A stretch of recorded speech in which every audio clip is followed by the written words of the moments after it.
Hello, and welcome to Hidden Stressors in Education. My name is Inga Vickers, and I'm an MSW volunteer with Light Movement. And I also bring 10 years of experience working in school based settings, including roles in special education and behavioral support.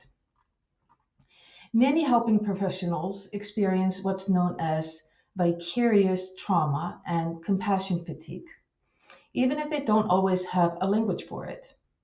If you found yourself feeling emotionally drained from supporting others or noticing a shift in your capacity for empathy, you're not alone. Compassion fatigue is often described as the cost of caring. It happens when we spend a lot of time supporting others, witnessing their pain, and holding space for difficult experiences without enough time or support to process it ourselves. Over time, your emotional and physical energy can start to feel depleted. This doesn't mean you care less. It usually means you've been caring deeply for a long time.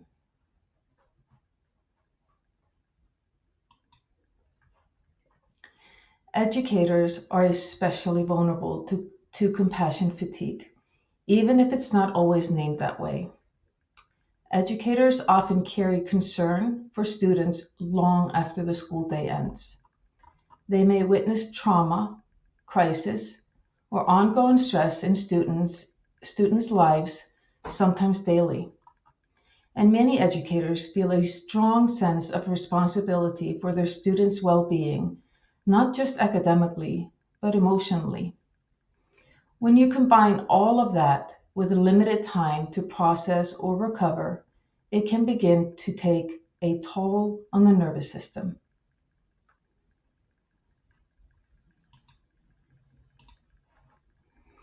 Compassion fatigue can show up in many different ways.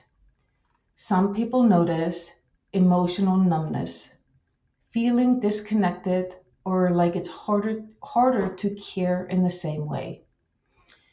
Others notice increased irritability or feeling on edge. You might find it harder to feel empathy, even though that's something that used to come natural to you. Or you might start to withdraw, pulling back from colleagues, students, or conversations that might feel heavy. What we often call fatigue or disconnection can actually be a form of neurological protection.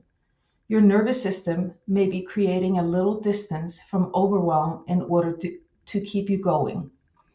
These are not signs that something is wrong with you. They're signs that your system may be overloaded.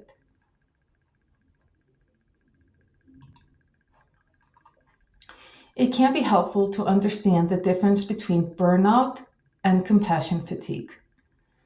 Burnout is typically related to workload expectations and system stress. It builds over time. Compassion fatigue is more connected to the emotional impact of caring for others and being exposed to suffering. And for many helping professionals, these experiences overlap. For example, an educator might be burned out from the workload while also experiencing compassion fatigue from supporting struggling students. Both can exist at the same time.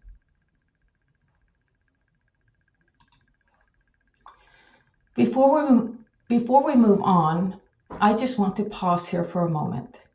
If any of what we just talked about feels familiar or true for you, you're not alone. Compassion fatigue and burnout often overlap, and many helping professionals experience both at the same time. If this resonates, you might find it helpful to explore our two-part burnout series, where we go deeper into understanding burnout and ways to support your nervous system. I'll link those resources in the comments. One of the most important reminders is this: caring does not mean carrying everything. You can be a compassionate, supportive presence for others without holding all of their pain on your own. Part of sustaining this work is learning how to stay connected and present while also allowing support systems, colleagues, and boundaries to share the load. You're not meant to do this alone. Now, as we wrap up, if you'd like to explore this work more deeply, there are additional resources. Our Hidden Stressors in Education, Burnout, Trauma, and Grief Workshop series include the two-part burnout and grief videos created by MSW volunteers Cassie McComb and Zach Peters, offers further support and tools. Links in the comments will take you to Light's YouTube channel, and you can also visit the Light website to learn more. Thank you for being here and for the work that you do.